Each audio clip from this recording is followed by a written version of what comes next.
നീ എന്ത് ചെയ്താലും അതിൻ്റെ ബാക്കി ഞാൻ തിരിച്ചു ചെയ്യും, അത് നിനക്ക് താങ്ങാനാവില്ല. മൂന്നാം ബലാത്സംഗ കേസിലെ അതിജീവിതയ്ക്ക് നേരെയുള്ള രാഹുൽ മാങ്കൂട്ടത്തിലിൻ്റെ ഭീഷണിയും വെല്ലുവിളിയുമാണിത്. തനിക്കും കുടുംബത്തിനുമെതിരെ നിന്നവർക്ക് അതേ നാണയത്തിൽ തിരിച്ചടി നൽകും. കേസ് കോടതി വരുമ്പോഴുള്ള അവസ്ഥ അറിയാമല്ലോ എന്നും നാട്ടിൽ വന്നാൽ കുറേ ആളുകളുമായി വീട്ടിൽ വരുമെന്നുമാണ് ഭീഷണി. അതേസമയം കേസിൽ അറസ്റ്റിലായ രാഹുൽ മാങ്കൂട്ടത്തിലിനെ കസ്റ്റഡിയിൽ വാങ്ങാൻ പ്രത്യേക അന്വേഷണ സംഘം ഇന്ന് കോടതിയിൽ അപേക്ഷ നൽകും. അതിനിടെ രാഹുൽ മാങ്കൂട്ടത്തിനെതിരെ പരാതി ലഭിച്ചാൽ അയോഗ്യനാക്കാനുള്ള നടപടികളിലേക്ക് കടക്കാൻ നിയമസഭാ സെക്രട്ടേറിയറ്റ് നീങ്ങുകയാണ്. അയോഗ്യത ആവശ്യപ്പെട്ട് LDF MLA ഉടൻ പരാതി നൽകും. ഡാൻ കുര്യൻ ചേരുന്നുണ്ട് തിരുവനന്തപുരത്ത് നിന്ന് വിവരങ്ങളുമായി. ഡാൻ, ഒരു വശത്ത് ഈ ബലാത്സംഗ കേസിൽ അറസ്റ്റിലായ രാഹുൽ മാങ്കൂട്ടത്തിലിനെ അയോഗ്യനാക്കാനുള്ള നടപടികളിലേക്ക് നീങ്ങുന്നു. LDF ഉടൻ അപേക്ഷ നൽകും. അതിന് മുന്നോടിയായിട്ട് അറിയേണ്ടത്, ഈ കേസിൽ, ഈ ബലാത്സംഗ കേസിൽ ഇപ്പോൾ പുറത്തു വന്നിരിക്കുന്ന തെളിവുകൾ, രാഹുൽ മാങ്കൂട്ടത്തിനെതിരായിട്ടുള്ള തെളിവുകൾ എത്രത്തോളം നിർണായകമാണ്? പ്രത്യേകിച്ചും ഭീഷണിപ്പെടുത്തുന്നുണ്ട്.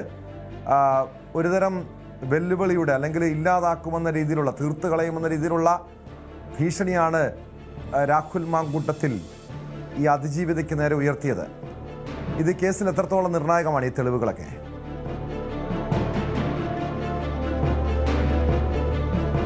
പരാതി പുറത്തു പറയാതിരിക്കാനായി രാഹുൽ മാങ്കൂട്ടത്തിൽ നടത്തിയ ഭീഷണിയാണ് ആദ്യത്തെ ഇരയുടെ കാര്യത്തിലും മൂന്നാമത്തെ പരാതി നൽകിയിരിക്കുന്ന ഇരയുടെ കാര്യത്തിലുമൊക്കെ സംഭവിച്ചിരിക്കുന്നത് എന്നാണ് പോലീസിന്റെ വിലയിരുത്തൽ. ആദ്യം ശബ്ദ സന്ദേശമായി തന്നെ ഭീഷണിയുടെ സ്വരം പുറത്തു വന്നതാണ്. പക്ഷേ ഈ പരാതിയിൽ വാട്സാപ്പ് ഈ ചാറ്റുകളാണ്, ഇൻസ്റ്റാഗ്രാം ചാറ്റുകളടക്കമാണ് ഇപ്പോൾ പുറത്തു വന്നിരിക്കുന്നത്. അതായത് ഇതിനേക്കാൾ കൃത്യമായി, അതായത് ഇങ്ങനെയൊരു ഭീഷണി ഈ പരാതിക്കാരിയായ യുവതിക്ക് നേരിടേണ്ടി വന്നു എന്ന് വ്യക്തമാക്കുന്ന കൂടുതൽ തെളിവുകൾ അന്വേഷണ സംഘത്തിന്റെ പക്കലുണ്ട്. അത് നേരത്തെ തന്നെ പരാതിക്കാരി ഈ പരാതി ഇമെയിലായി നൽകിയതിന് പിന്നാലെ അവരുടെ മൊഴിയെടുക്കുന്ന ഘട്ടത്തിൽ തന്നെ അന്വേഷണ ഉദ്യോഗസ്ഥർക്ക് ഇതുമായി ബന്ധപ്പെട്ട ഡിജിറ്റൽ തെളിവുകൾ കൂടി അവർ കൈമാറിയിരുന്നു എന്നാണ് പറയുന്നത്. അതായത് ഇങ്ങനെയൊരു പരാതി താൻ ഉന്നയിച്ചേക്കുമെന്ന കാര്യം നവംബർ മാസത്തിൽ തന്നെ രാഹുലിനെ അറിയിച്ചതാണ്. പക്ഷേ അപ്പോഴാണ് രാഹുൽ കുടുംബത്തെ അടക്കം ഇതിന്റെ പേരിൽ അധിക്ഷേപിക്കും എന്ന തരത്തിലുള്ള ഭീഷണിയുടെ സ്വരം മുഴക്കിയത്.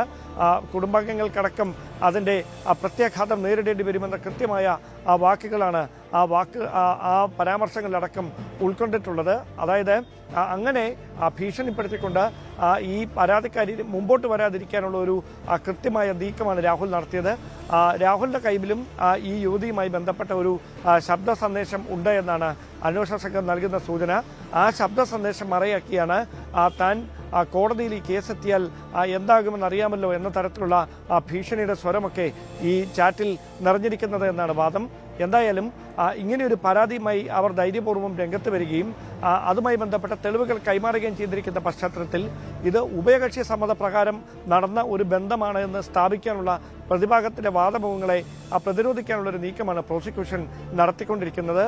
മാത്രമല്ല ഈ കേസിൽ ഏറ്റവും നിർണായകമായി മാറാൻ പോകുന്നത് ഈ DNA പരിശോധനയ്ക്ക് വേണ്ടി രാഹുൽ മാങ്കൂട്ടത്തിന്റെ രക്തസാമ്പിൾ ആവശ്യപ്പെട്ടുകൊണ്ട് വിദേശത്തെ ഒരു ഏജൻസി അയച്ച ഇമെയിൽ സന്ദേശമുണ്ട്.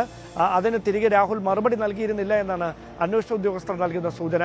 അതടക്കം ഈ കേസിൽ നിർണായകമായി മാറും. അതായത് യുവതി വലിയ തരത്തിലുള്ള അധിക്ഷേപവും മാനസികമായ സമ്മർദ്ദവും നേരിടേണ്ടി വന്നു എന്ന് വ്യക്തമാക്കുന്ന തെളിവുകൾ അവർ കൈമാറിയിട്ടുണ്ട് എന്നാണ് ഇപ്പോൾ ലഭിക്കുന്ന വിവരങ്ങൾ.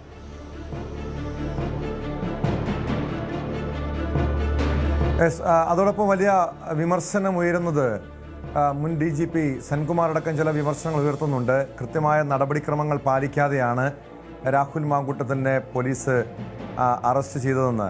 ഒരുപക്ഷെ ഇത് കോടതിയിൽ ഈ കേസ് വരുമ്പോൾ, കോടതിയുടെ പരിഗണനയിൽ വരുമ്പോൾ അന്വേഷണ സംഘത്തിന്, പോലീസിനത് തിരിച്ചടിയാകാനുള്ളൊരു സാധ്യതയുണ്ടോ? അതോ പഴുതടച്ചുള്ള നീക്കമായിരുന്നോ പോലീസിൻ്റെ ഭാഗത്തുനിന്നുണ്ടായത്?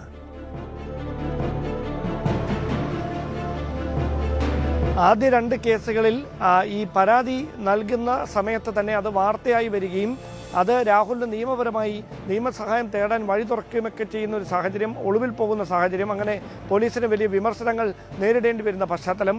അങ്ങനെ ഒരു സാഹചര്യത്തിലാണ് ഈ മൂന്നാമത്തെ പരാതിയിൽ അങ്ങനെ രാഹുലിന് രക്ഷപ്പെടാനുള്ള ഒരു അവസരം ഉണ്ടാകരുത് എന്ന കൃത്യമായ ബോധ്യത്തിൽ ഇത്തരമൊരു നീക്കങ്ങളിലേക്ക് അതീവ രഹസ്യമായി ജി പൂങ്കുഴലിയുടെ നേതൃത്വത്തിലുള്ള അന്വേഷണ സംഘം കടന്നത്. അങ്ങനെയാണ് അതീവ രഹസ്യമായി തന്നെ ഏതാനും ചില പോലീസ് ഉദ്യോഗസ്ഥർക്ക് മാത്രം അറിയാവുന്ന തരത്തിൽ ഈ കസ്റ്റഡിയിലെടുക്കുന്ന നടപടികൾ ഏകോപിപ്പിക്കുകയും ചെയ്തത്. എന്തായാലും ഈ രാഹുലിനെതിരെ ഉന്നയിച്ചിരിക്കുന്ന ആരോപണങ്ങൾ സാധൂകരിക്കുന്ന തെളിവുകൾ കൃത്യമായി കൈവശം ലഭിച്ചതിന് ശേഷമാണ് വളരെ പെട്ടെന്ന് ഒരു ആക്ഷനിലേക്ക് കടന്നതെന്നാണ് അന്വേഷണ ഉദ്യോഗസ്ഥരുടെ ഭാഗത്തു നിന്ന് ലഭിക്കുന്ന സൂചന. അത് കൃത്യമായി പ്രോസിക്യൂഷൻ കോടതിയിൽ സമർപ്പിക്കും. മാത്രമല്ല, ഈ 3 കേസുകളിലും ഒരേ സ്വഭാവത്തിലുള്ള ചില രീതികൾ രാഹുലിന്റെ ഭാഗത്തു നിന്നുണ്ടായിട്ടുണ്ട്. അതടക്കം പ്രത്യേകമായി പരാമർശിച്ചുകൊണ്ടായിരിക്കും രാഹുലിന് ജാമ്യം അനുവദിച്ചാൽ അത് ഇരകളെ സ്വാധീനിക്കാനും ഭീഷണിപ്പെടുത്താനും സാക്ഷികളെ സ്വാധീനിക്കാനുമുള്ള ഒരു ശ്രമങ്ങളിലേക്ക് വഴിവെക്കുന്ന ഒരു സാഹചര്യം ഉണ്ടാകുന്ന പശ്ചാത്തലത്തിൽ അത് തടയാനായി നടപടി സ്വീകരിക്കണം എന്നാവശ്യപ്പെട്ടുകൊണ്ടായിരിക്കും പ്രോസിക്യൂഷൻ ഈ ജാമ്യ ഹർജിയെ എതിർക്കുകയെന്നാണ് വിവരം.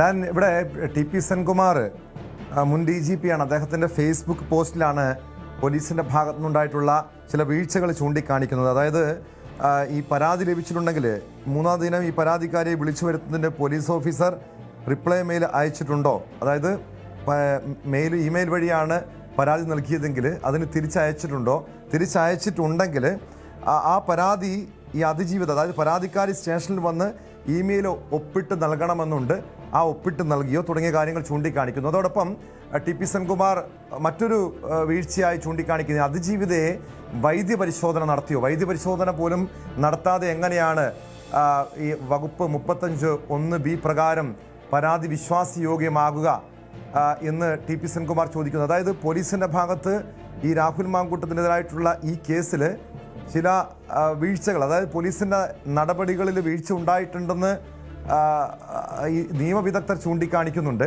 മാത്രമല്ല, മറുവശത്ത് രാഹുൽ മാങ്കൂട്ടത്തിൻ്റെ ഏറ്റവും വലിയ ആത്മവിശ്വാസം, അതായത് കഴിഞ്ഞ ദിവസം വരെയും രാഹുൽ മാങ്കൂട്ടത്തിൻ്റെ ആത്മവിശ്വാസം ഈ പരാതിക്കാരികളായിട്ടുള്ള യുവതികൾക്കെതിരെ കൃത്യമായ തെളിവുകൾ രാഹുലിൻ്റെ പക്കലുമുണ്ട്. അതായത് ഉഭയകക്ഷി സമ്മതത്തോടെയുള്ള ഒരു ലൈംഗിക ബന്ധമാണ്, അത് സാധൂകരിക്കുന്ന രീതിയിലുള്ള തെളിവുകൾ രാഹുലിൻ്റെ പക്കലുണ്ട്. സ്വാഭാവികമായി ഇത് കോടതിയിലെത്തുമ്പോൾ അതിനെയൊക്കെ മറികടക്കാൻ കഴിയും, ഈ കേസുകളെ മറികടക്കാൻ കഴിയും, ഇതിൽ നിന്ന് രക്ഷപ്പെടാൻ കഴിയുമെന്ന വലിയ ആത്മവിശ്വാസം ഇതുകൊണ്ടൊക്കെ തന്നെയാകുമോ പ്രതിഭാഗവും പ്രകടിപ്പിക്കുന്നത്?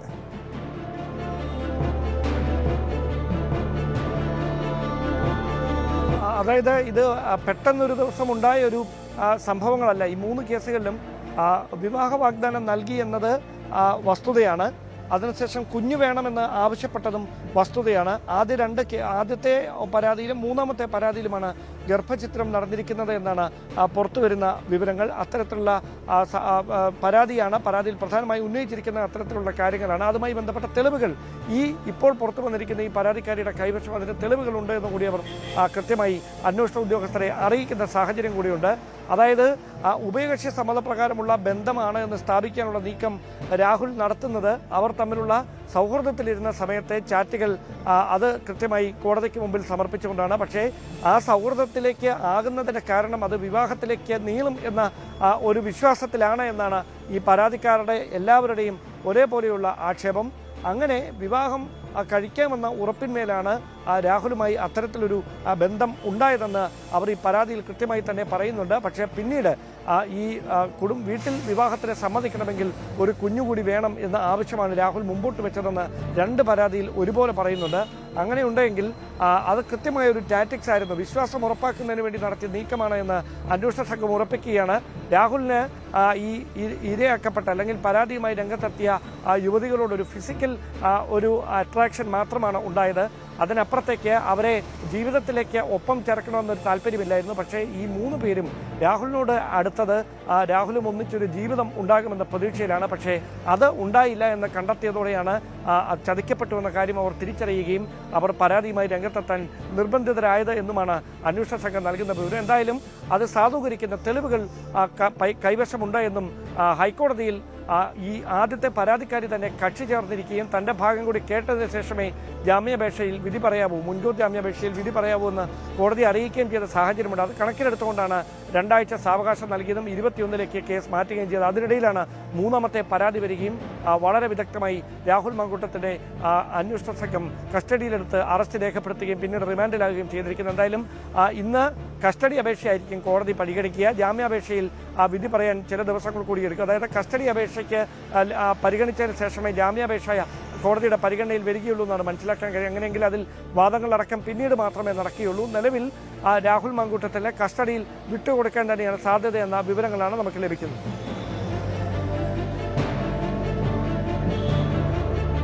തീർച്ചയായും പ്രതിഭാഗത്തിൻ്റെ അടുത്ത നീക്കം എന്തായിരിക്കും? കാരണം സ്വാഭാവികമായും ഇനി ജാമ്യാപേക്ഷയുമായി മുന്നോട്ട് നീങ്ങുന്നുണ്ട്. മറ്റ് പരാതികളിൽ, അതായത് ആദ്യത്തെ പരാതിയിൽ രാഹുൽ മാങ്കൂട്ടത്തിൻ്റെ മുൻകൂർ ജാമ്യാപേക്ഷ ഹൈക്കോടതിയുടെ പരിഗണനയിലുണ്ട്.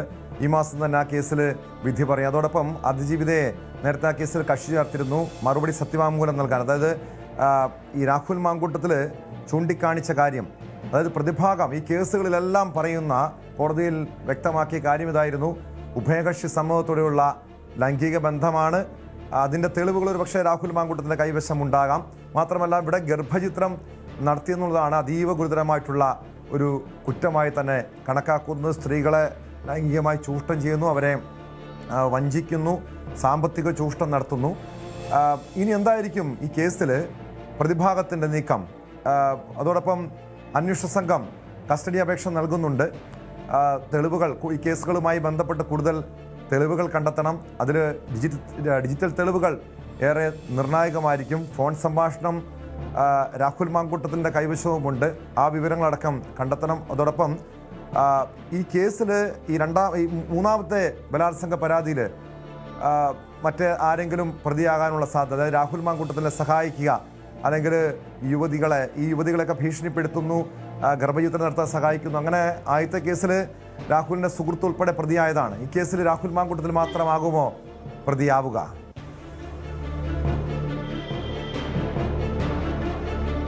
അത് കൂടുതൽ ചോദ്യം ചെയ്യലിന് ശേഷം മാത്രമേ ആ കാര്യത്തിലൊക്കെ ഒരു വ്യക്തത കൈവരികയുള്ളൂ. എന്തായാലും രാഹുലിന്റെ സുഹൃത്തിന്റെ ബാങ്ക് അക്കൗണ്ടിലേക്ക് പണം കൈമാറിയിരുന്നു. ഈ പീഡന വിവരങ്ങളെക്കുറിച്ച് രാഹുലിന്റെ സുഹൃത്തിനോട് കൃത്യമായി പങ്കുവച്ചിരുന്നു എന്നൊക്കെ ഈ പരാതിക്കാരി പരാതിയിൽ വ്യക്തമായി പരാമർശിക്കുന്നുണ്ട്. അന്വേഷണ സംഘത്തിനെ സംബന്ധിച്ച് മൊഴി നൽകിയിട്ടുണ്ട്. മാത്രവുമല്ല ഈ കേസുമായി ബന്ധപ്പെട്ട ഈ പരാതിക്കാരി അങ്ങനെ ഒരു പരാതിക്കിടയാക്കിയ സംഭവം നടന്നിട്ടുണ്ടോ എന്ന് പരിശോധന നടത്തി കണ്ടെത്തിയിട്ടാണോ കേസെടുത്തത് എന്ന ചോദ്യങ്ങൾക്ക് കൃത്യമായ മറുപടിയുമായി പോലീസ് രംഗത്തെത്തുന്ന സാഹചര്യമുണ്ട്. അതായത് ഈ പരാതിക്കിടയാക്കിയ സംഭവം നടന്ന ദിവസം രാഹുൽ മാങ്കൂട്ടത്തിൽ യുവതിക്കൊപ്പം ഹോട്ടലിൽ എത്തിയെന്ന് വ്യക്തമാക്കുന്ന ഹോട്ടലിലെ രജിസ്റ്റർ രേഖകളടക്കം അവർ കണ്ടെത്തിയിരിക്കുകയാണ്. അവിടെ രാഹുൽ ബിആറിന് രജിസ്റ്ററിൽ രേഖപ്പെടുത്തിയിട്ടുണ്ട്. ആ തിരുവല്ലയിലെ ഒരു ഹോട്ടലിലാണ് അവർ എത്തിയതെന്നാണ് നമുക്ക് ലഭിക്കുന്ന വിവരങ്ങൾ.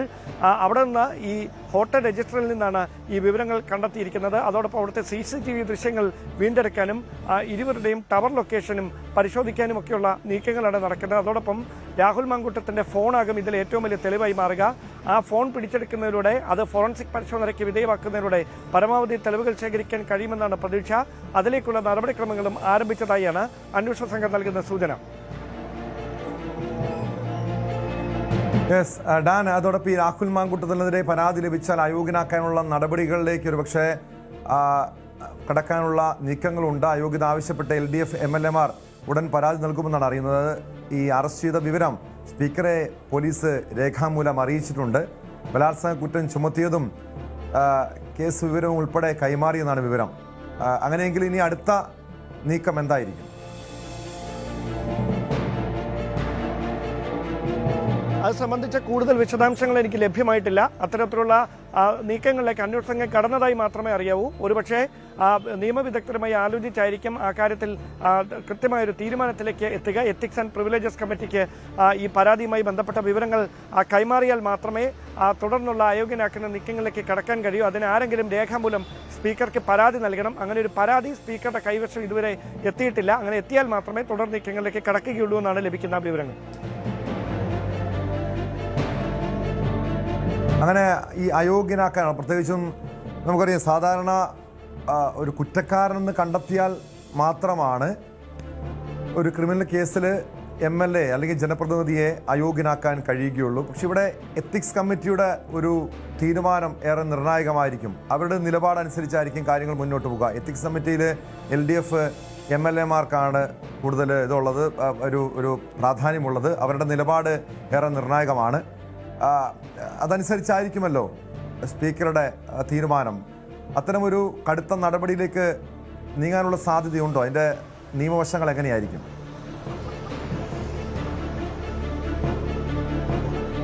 അത് സംബന്ധിച്ച വ്യക്തമായ സൂചനകൾ നമുക്ക് ഇതുവരെ ലഭ്യമായിട്ടില്ല. എന്തായാലും ഈ സർക്കാരിൻ്റെ കാലത്ത് ഒരു സഭാ സമ്മേളനമാണ് ബാക്കിയാകുന്നത്. അത് വരുന്ന 20-ാം തീയതി ആരംഭിക്കുകയാണ്. അതിനകത്ത് അതിവേഗത്തിൽ ഒരു പരാതി ലഭിക്കുകയും ആ പരാതി എത്തിക്സ് ആൻഡ് പ്രിവിലേജസ് കമ്മിറ്റിക്ക് പരിശോധനയ്ക്കായി വിടുകയും അവർ അതിന് നൽകുന്ന റിപ്പോർട്ട് ഗവർണർക്ക് അയക്കുകയുമൊക്കെ ചെയ്യുന്നതിലൂടെ മാത്രമേ ഈ നടപടിക്രമങ്ങൾ പൂർത്തിയാക്കിക്കൊണ്ട് MLA അയോഗ്യനാക്കാൻ കഴിയൂ. അതാണ് ചിട്ടവട്ടങ്ങൾ. അത് സംബന്ധിച്ച കൃത്യമായ വിവരങ്ങൾ നിയമസഭാ മാനുവലിൽ തന്നെ വ്യക്തമാക്കിയിട്ടുണ്ട്. അതുകൊണ്ട് തന്നെ വളരെ പൊടുന്നനെ അങ്ങനെ ഒരു തീരുമാനത്തിലേക്ക് എത്താൻ കഴിയില്ല. ആദ്യമായി ഒരു പരാതി ലഭിച്ചാൽ മാത്രമേ അതിൽ എത്തിക്സ് കമ്മിറ്റിക്ക് വിടാനൊക്കെ കഴിയുകയുള്ളൂ, ശുപാർശ ചെയ്യാൻ കഴിയുകയുള്ളൂ. ആ പരാതി ആരെങ്കിലും നൽകുമോ എന്നതാണ് ശ്രദ്ധേയം. മാത്രമല്ല നിലവിലെ സാഹചര്യത്തിൽ കോൺഗ്രസിൻ്റെയോ UDFിൻ്റെ ഏതെങ്കിലും നേതാക്കളുടെയോ ഭാഗത്തുനിന്ന് രാഹുലിനെ അനുകൂലിക്കുന്ന തരത്തിലുള്ള ഒരു സമീപനവും സഭയിലോ സ്പീക്കർക്ക് അടുത്തോ ഉണ്ടാകാൻ സാധ്യതയില്ല. അങ്ങനെ ഒരു പശ്ചാത്തലത്തിൽ അങ്ങനെ കൂട്ടായ ഒരു തീരുമാനത്തിലേക്ക് കടക്കാനുള്ള സാധ്യതകൾ ആരായുകയാണ് നിയമവിദഗ്ധരുമായി ആലോചിച്ച സ്പീക്കർ. എന്തായാലും വൈകാതെ തന്നെ അത് സംബന്ധിച്ച വിവരങ്ങൾ അടുത്ത ദിവസങ്ങളിൽ തന്നെ വ്യക്തമാകുമെന്നാണ് സൂചന. എന്തായാലും ഡാനി, കോൺഗ്രസ് നേതൃത്വം രാഹുൽ മാങ്കൂട്ടത്തിലിനെ പൂർണ്ണമായും കൈയൊഴിഞ്ഞിരുന്നു. കാരണം പാർട്ടിയിൽ നിന്നും പുറത്താക്കിയതാണ്.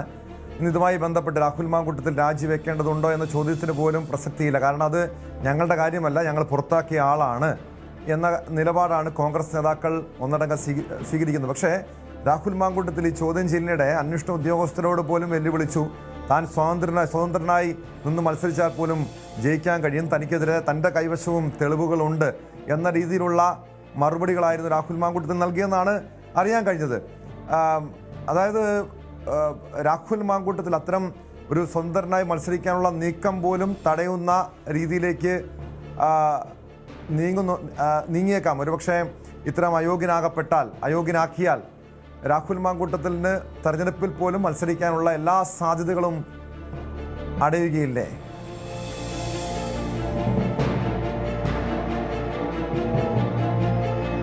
അവിടെ കൃത്യമായി അത് സംബന്ധിച്ചൊക്കെ, അതായത് 2 വർഷത്തിൽ കൂടുതൽ തടവ് ശിക്ഷ ലഭിക്കുന്ന വിധി വന്നാൽ മാത്രമേ ഒരു MLAക്ക് MLA സ്ഥാനം നഷ്ടമാകുകയുള്ളൂ. ആന്റണി രാജുവിൻ്റെ കേസിൽ സംഭവിച്ചത് അതാണ്. അങ്ങനെ സംഭവിച്ചാൽ മാത്രമേ അയോഗ്യത കൽപ്പിക്കപ്പെടുകയുള്ളൂ. ഏതായാലും ഈ ഒരു കേസിൽ അതിവേഗം കുറ്റപത്രം സമർപ്പിക്കാനുള്ള നീക്കം അന്വേഷണ സംഘം നടത്തുമെങ്കിലും അതിനോടകം സംസ്ഥാനത്ത് നിയമസഭാ തെരഞ്ഞെടുപ്പുമായി ബന്ധപ്പെട്ട ഒരുക്കങ്ങളൊക്കെ ഉണ്ടാകും. അങ്ങനെ ഒരു ഏതെങ്കിലും ഒരു മണ്ഡലത്തിൽ വീണ്ടും സ്ഥാനാർത്ഥിയായി മത്സരിക്കാനുള്ള ഒരു സാഹസത്തിന് രാഹുൽ മാങ്കൂട്ടത്തിൽ ഇനി തയ്യാറാകുമോ എന്നതൊക്കെ കാത്തിരുന്ന് കാണണം. സൈബർ ഇടങ്ങളിൽ രാഹുൽ മാങ്കൂട്ടത്തിനെ അനുകൂലിച്ചുകൊണ്ട് ഇപ്പോഴും നടക്കുന്ന പ്രചാരണങ്ങൾക്ക് പിന്നിൽ PR ഗ്രൂപ്പുകൾ ഉണ്ട് എന്നൊരു വിലയിരുത്തലാണ് അന്വേഷണ സംഘവും. ഇതിന് വലിയ തരത്തിൽ പണം മുടക്കി ഈ സൈബർ അധിക്ഷേപം നടത്താനായി ഇരകളെ വ്യക്തിഹത്യ നടത്തുന്നതടക്കമുള്ള സൈബർ അധിക്ഷേപങ്ങൾക്ക് പിന്നിൽ ഈ PR ഗ്രൂപ്പുകളുടെ പെയ്ഡ് PRന്റെ പ്രവർത്തനമാണെന്നാണ് കണ്ടെത്തൽ. അതാരാണെന്നുള്ള നിരീക്ഷണവും അന്വേഷണ സംഘം ആരംഭിച്ചിട്ടുണ്ടെന്നാണ് വിവരം. എന്തായാലും ഇനി മത്സരിക്കുമോ ഇല്ലയോ എന്നുള്ള കാര്യമൊക്കെ ഈ കേസുമായി ബന്ധപ്പെട്ട തുടർ ദിവസങ്ങളിൽ കോടതി നടക്കുന്ന വാദമുഖങ്ങളിലൂടെ മാത്രമേ നമുക്കൊരു കൃത്യമായ ചിത്രം തെളിയുകയുള്ളൂ.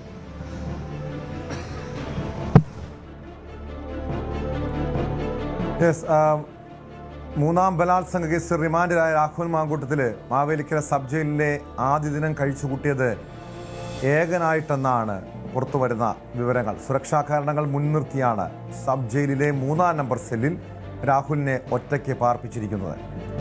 രാവിലെ അടൂരിൽ നിന്നെത്തിയ കോൺഗ്രസ് പ്രവർത്തകനെ കാണാൻ രാഹുൽ മാങ്കൂട്ടത്തിൽ തയ്യാറായില്ല. അതിനുശേഷം വസ്ത്രവുമായി എത്തിയയാളെ ജയിലിലേക്ക് പ്രവേശിപ്പിച്ചു. ശരണ്യ സ്നേഹജൻ കൂടി ചേരുന്നു വിവരങ്ങളുമായി.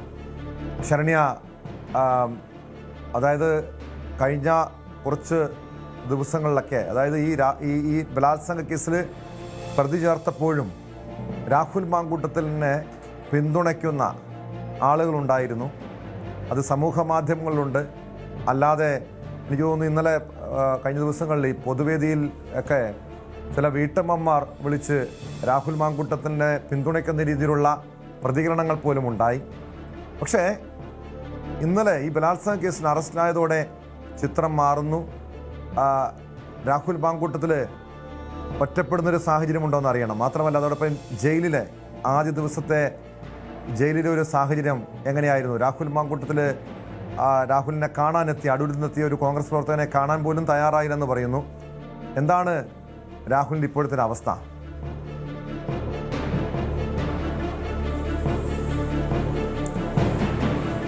ടോമെ, വളരെ അപ്രതീക്ഷിതമായിരുന്നല്ലോ പോലീസിന്റെ നീക്കം. അതുകൊണ്ട് തന്നെ അതിന്റെ ഒരു ആഘാതം രാഹുലിനുണ്ട് എന്ന് തന്നെ പറയാം. പുറമെ അയാൾ എത്ര പ്രകടിപ്പിച്ചില്ലെങ്കിലും ജയിലിൽ അത്തരത്തിലൊരു സാഹചര്യത്തിൽ തന്നെയാണ് രാഹുൽ ഉള്ളത്. നമുക്കറിയാം, പാലക്കാട് AC റൂമിൽ നിന്ന് പെട്ടെന്ന് ജയിലിലെ പിറ്റേ ദിവസം രാത്രി ഇരുട്ടി വെളുക്കുമ്പോൾ ജയിലിലാണ് രാഹുൽ മാങ്കൂട്ടം ഉള്ളത്. അതുകൊണ്ട് തന്നെ രാഹുൽ ഇന്ന് എത്തിയൊരു കോൺഗ്രസ് പ്രവർത്തകനെ, അടൂർ സ്വദേശിയായ രാഹുലിന് അറിയാവുന്ന ഒരു കോൺഗ്രസ് പ്രവർത്തകനെ കാണാനായി തയ്യാറായില്ല എന്നുള്ളതാണ്. അയാൾ മാത്രമാണ് രാഹുലിനെ തേടി ഇന്ന് മാവേലിക്കര ജയിലിലേക്ക് എത്തിയിട്ടുള്ളത്. ഇന്നലെ വൈകിട്ട്, അതായത് ഇന്നലെ നമുക്കറിയാം, കടുത്ത പ്രതിഷേധങ്ങൾക്ക് നടുവിലാണ് രാഹുൽ മാവേലിക്കര ജയിലിലേക്ക് പ്രവേശിക്കുന്നത്. കാരണം സാധാരണഗതിയിൽ വണ്ടി ജയിലിന് മുന്നിൽ നിർത്തിയിട്ട് പ്രതികളെ നടത്തിക്കൊണ്ടാണ് അകത്തേക്ക് കൊണ്ടുപോകുന്നത്. പക്ഷേ ഇന്നലെ DYFIയുടെ ഒക്കെ അതിശക്തമായ പ്രതിഷേധം അവിടെ ഉണ്ടായി. ചീമൊട്ട അടക്കം എറിയുന്ന ഒരു സാഹചര്യത്തിലേക്കൊക്കെ കാര്യങ്ങൾ വന്നിരുന്നു. അപ്പോൾ അങ്ങനെയുള്ള പ്രതിഷേധങ്ങൾക്ക് നടുവിൽ വാഹനം ജയിലിനകത്തേക്ക് അതിൻ്റെ വലിയ ഗേറ്റ് തുറന്ന് ഓടിച്ച് കയറ്റേണ്ട ഒരവസ്ഥയായിരുന്നു അന്വേഷണ ഉദ്യോഗസ്ഥർക്ക് ഉള്ളത്. പക്ഷേ ജയിലിലെത്തിയ ശേഷം 3-ാം നമ്പർ, അതായത് അവിടുത്തെ പാലക്കാട് AC റൂമിൽ നിന്നും ഇപ്പോൾ മാവേലിക്കര ജയിലിലെ 3-ാം നമ്പർ സെല്ലിലാണ് രാഹുൽ മാങ്കൂട്ടം ഉള്ളത്. അയാൾ ഒറ്റയ്ക്കാണ് ആ സെല്ലിൽ ഉള്ളത്. കാരണം രാഹുലിന്റെ സുരക്ഷ കൂടി പരിഗണിച്ചാണ് അത്തരത്തിൽ ഇട്ടേക്കുന്നത്. കാരണം വലിയ പ്രതിഷേധങ്ങൾ ഈ സംഭവങ്ങളുമായി ബന്ധപ്പെട്ട പൊതുസമൂഹത്തിലും രാഷ്ട്രീയപരമായും ഒക്കെ ഉണ്ടായിട്ടുണ്ട്. അതുകൊണ്ട് തന്നെ MLA എന്നുള്ള ഒരു പരിഗണനയൊക്കെ കൊടുത്തിട്ട് തന്നെയാണ് അത്തരത്തിൽ 1-ാം നമ്പർ സെല്ലിലേക്ക് മറ്റ് സുരക്ഷാ പ്രശ്നങ്ങൾ ഉണ്ടാവരുതെന്ന് ചൂണ്ടിക്കാട്ടി 3-ാം നമ്പർ സെല്ലിൽ രാഹുലിനെ ഒറ്റയ്ക്കാണ് പാർപ്പിച്ചിരിക്കുന്നത്. ഇന്നലെ വൈകിട്ട് കൊടുത്ത ഭക്ഷണം അയാൾ കഴിച്ചിരുന്നു. ഇന്ന് രാവിലെയും ബ്രേക്ക്ഫാസ്റ്റ് അടക്കമുള്ള കാര്യങ്ങൾ നൽകിയത് ജയിലിലെ ഭക്ഷണം രാഹുൽ കഴിച്ചിട്ടുണ്ട്. അവിടെ മറ്റ് കൗൺസിലിംഗ് സൗകര്യങ്ങളൊക്കെ ഉണ്ട്. പക്ഷേ അത്തരം കാര്യങ്ങളൊന്നും ഇയാൾ ആവശ്യപ്പെട്ടിട്ടുമില്ല.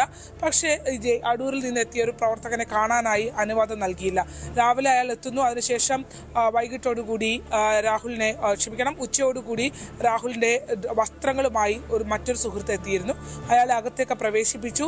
അയാൾ വസ്ത്രങ്ങൾ നൽകിയതിനു ശേഷം ഏകദേശം അരമണിക്കൂറോളം അതിനകത്ത് ചിലവിട്ട് തിരികെ പോകുന്ന ഒരു സാഹചര്യമാണ് ഉണ്ടായിട്ടുള്ളത്. ഇന്നിപ്പോൾ സന്ദർശന സമയം അവസാനിച്ചിട്ടുണ്ട്. ഇനി മറ്റാർക്കും രാഹുലിനെ കാണാനായി അവിടേക്ക് വരാൻ കഴിയില്ല.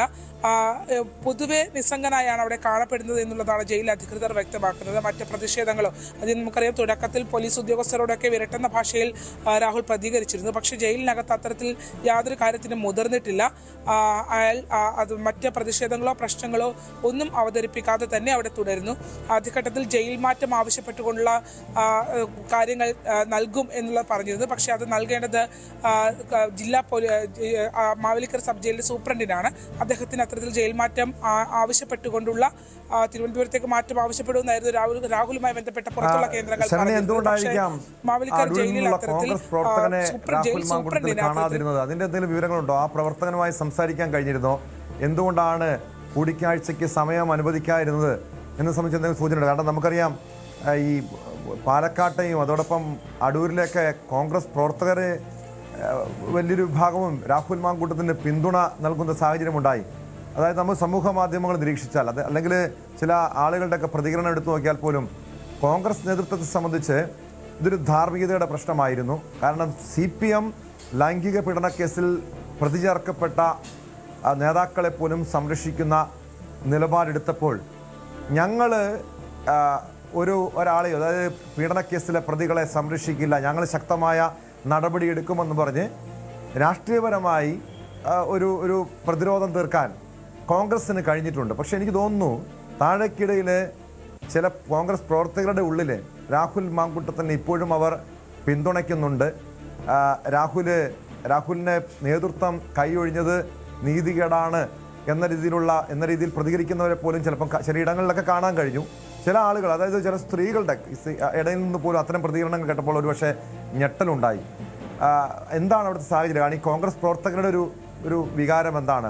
കഴിഞ്ഞ ദിവസങ്ങളിൽ ഉണ്ടായിരുന്ന രാഹുൽ മാങ്കൂട്ടത്തിനുണ്ടായിരുന്ന ഒരു പിന്തുണ ഇപ്പോഴും രാഹുലിന് ലഭിക്കുന്നുണ്ടോ ശരണ്യ?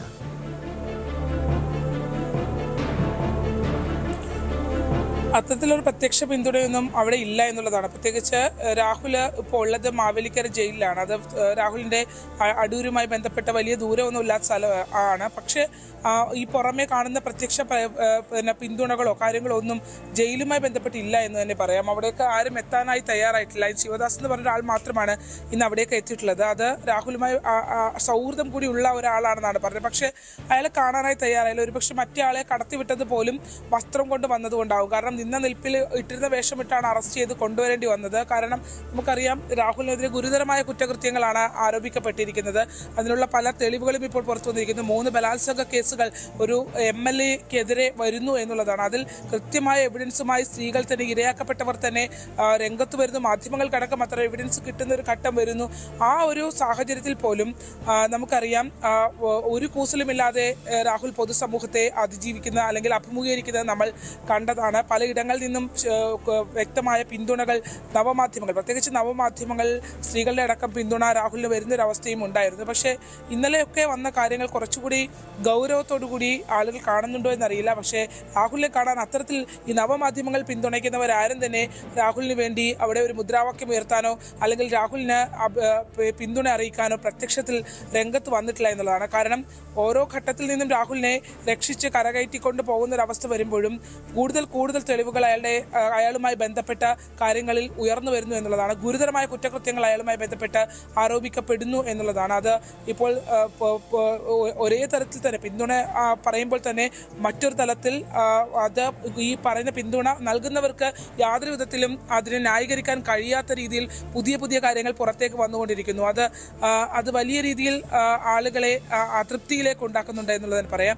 എന്തായാലും വലിയ പ്രതിഷേധം രാഹുലിനെ കൊണ്ടുവന്നപ്പോൾ ഉണ്ടായിരുന്നു. പക്ഷേ വലിയ പിന്തുണ ഇപ്പോൾ ലഭിക്കുന്നില്ല. കാരണം അയാൾ അതേ രീതിയിൽ ഈ യുവതികളോട് മോശമായി പെരുമാറിയിട്ടുണ്ട്. അതിൻ്റെ തെളിവുകൾ ഓരോന്നും പുറത്തു വരുമ്പോൾ കേരളത്തിലെ പൊതുസമൂഹവും ഞെട്ടലോടെയാണ് അതൊക്കെ കേൾക്കുന്നത്. പക്ഷെ ഇപ്പോഴും രാഹുൽ മാങ്കൂട്ടത്തിലിനെ പരസ്യമായി പിന്തുണയ്ക്കുന്ന ഒരാളുണ്ട്, രാഹുൽ ഈശ്വർ. പക്ഷേ ഈ രാഹുൽ മാങ്കൂട്ടത്തിൽ കേസിലെ അതിജീവിതയെ വീണ്ടും അപമാനിച്ചതിന് രാഹുൽ ഈശ്വറിന് പുതിയ നിയമക്കുരുക്ക് വരുന്നു.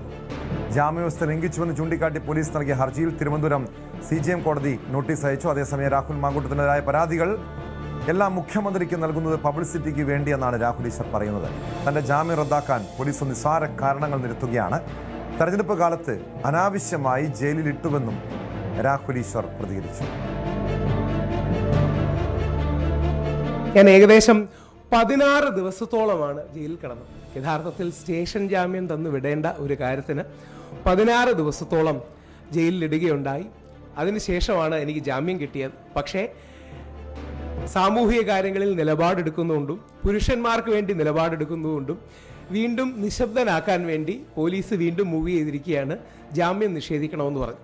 ചെയ്ത കുറ്റം എന്താണ് എന്ന് പോലീസ് പറയുന്നത്, രാഹുൽ മാങ്കൂട്ടത്തിനെതിരെ ആദ്യം പരാതി കൊടുത്ത പെൺകുട്ടി ബഹുമാനപ്പെട്ട ഹൈക്കോടതിയുടെ വിധിപ്രകാരം ബഹുമാനപ്പെട്ട സെഷൻസ് കോടതിയുടെ വിധിയിൽ ആ പെൺകുട്ടിക്ക് രാഹുൽ മാങ്കൂട്ടത്തിനെതിരെ കൊടുത്ത പീഡന ആരോപണം നിലനിൽക്കില്ല എന്ന് കോടതി കണ്ടെത്തിയിട്ടുണ്ട്. ആ കോടതി ഫൈൻഡിംഗ് അടക്കം സൂചിപ്പിച്ചുകൊണ്ട് ഈ വ്യക്തി അതിജീവിതയല്ല എന്ന് പറഞ്ഞു. ഇതാണ് എനിക്കെതിരെ കൊടുത്തിരിക്കുന്ന കേസ്. അത് അവരിൽ മാനസിക സമ്മർദ്ദമുണ്ടാക്കി. അതുകൊണ്ട് രാഹുൽ ഈശ്വറിന്റെ ജാമ്യം ക്യാൻസൽ ചെയ്യണം. ബഹുമാനപ്പെട്ട കോടതിയുടെ വിധിന്യായത്തിൽ എഴുതി വെച്ച ഫൈൻഡിംഗ് പറഞ്ഞു എന്നുള്ളതാണ് ഒരു കാര്യം. അപ്പോൾ ഇത്തരം കാര്യങ്ങൾ ഈസി ആയിട്ട് വെച്ച് ആൾക്കാരെ കൊടുക്കുന്നത് സ്ഥിരം നമ്മൾ കാണുന്ന ഒരു പ്രവണതയാണ്. ഡാനി ഇപ്പോൾ ചേരുന്നു വിവരങ്ങളുമായി കൊച്ചിയിൽ നിന്ന്. ഡാനി, രാഹുൽ മാങ്കൂട്ടത്തിനെ പിന്തുണച്ചതിൻ്റെ പേരിൽ 16 ദിവസത്തോളം ജയിലിൽ കടന്ന വ്യക്തിയാണ് രാഹുൽ ഈശ്വർ. അതിനുശേഷം പുറത്തിറങ്ങി കർശന ഉപാധികളോടെ കോടതി ജാമ്യം അനുവദിച്ചു. എന്നാൽ ആ ജാമ്യ വ്യവസ്ഥകൾ ലംഘിച്ചുവെന്നാണ് പോലീസ് പറയുന്നത്. ഇതിൻ്റെ റിപ്പോർട്ട്, അതായത് രാഹുൽ ഈശ്വറിൻ്റെ ജാമ്യം റദ്ദാക്കണമെന്ന് ആവശ്യപ്പെട്ടുകൊണ്ട് പോലീസ് കോടതിയിൽ ഹർജി ഫയൽ ചെയ്തിട്ടുണ്ട്. ഇതിനോടെന്താണ് രാഹുൽ ഈശ്വർ ഇന്ന് കൊച്ചിയിലെ എറണാകുളം പ്രസ് ക്ലബ്ബിൽ മാധ്യമങ്ങളെ കണ്ടപ്പോൾ പ്രതികരിച്ചത്?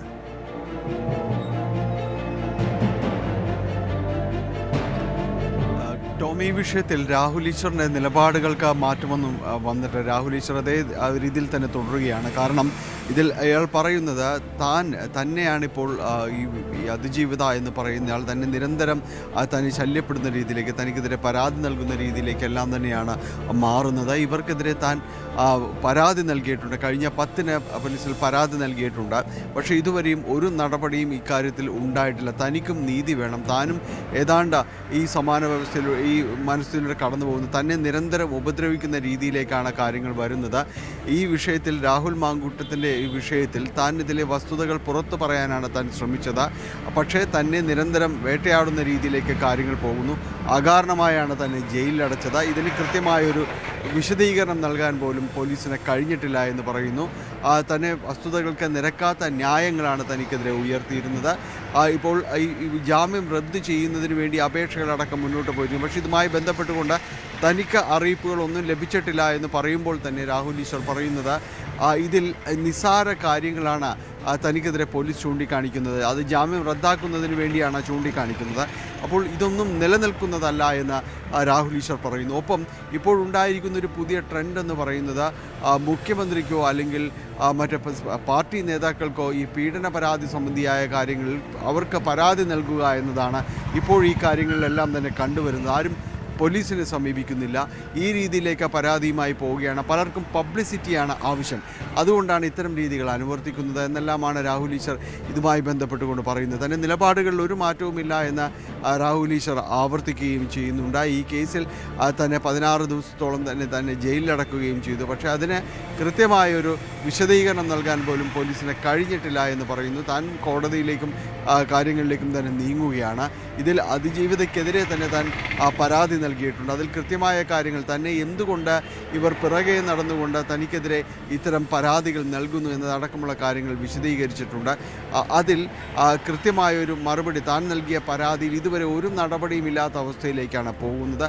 പുരുഷന്മാർക്കെതിരെ ഈ രീതിയിലുള്ളൊരു പരാതികൾ പെരുകുന്നതും ഈ രീതിയിലേക്ക് കാര്യങ്ങൾ വളച്ചൊടിക്കുന്നതുമായി ബന്ധപ്പെട്ടുകൊണ്ട് കാര്യങ്ങൾക്ക് വ്യക്തമാക്കണം എന്നതാണ് അദ്ദേഹം ആവശ്യപ്പെടുന്നത്. പലതവണ പറയുന്നത് പോലെ ഈ പുരുഷ കമ്മീഷൻ എന്ന ഒരു കാര്യങ്ങൾ നിലവിൽ കൊണ്ടുവരാൻ വേണ്ടിയാണ് താൻ ശ്രമം ആരംഭിച്ചിട്ടുള്ളത്. അതിന് എല്ലാ വിഭാഗം ജനങ്ങളുടെയും ഒരു പിന്തുണയടക്കം തനിക്ക് ഉറപ്പാക്കാനായിട്ട് സാധിക്കുന്നുണ്ട്. ഇതിൽ നിയമസഭയിൽ പോലും ഇത്തരം കാര്യങ്ങൾ വരുമ്പോൾ അതിൽ ആരും അനുകൂലിക്കാത്ത, പുരുഷന്മാരാരും അനുകൂലിക്കാത്ത ഈ സ്ത്രീ വോട്ടർമാർ അല്ലെങ്കിൽ സ്ത്രീകൾ തങ്ങൾക്ക് എതിരാകുമോ എന്ന് ഭയന്നിട്ടാണ്. പക്ഷേ ഇത്തരം കാര്യങ്ങളിൽ എല്ലാവർക്കും തന്നെ ഒരു വിശ്വാസമുണ്ട്. ഇതെല്ലാം തന്നെയാണ് രാഹുൽ ഈശ്വറിൻ്റെ ഒരു വാദങ്ങളായിട്ട് പറയുന്നത്. താനൊരു പോരാട്ടമാണ് നടത്തുന്നത് എന്നൊരു വിശ്വാസത്തിലാണ് രാഹുൽ ഈശ്വർ നിലവിലുള്ളത്.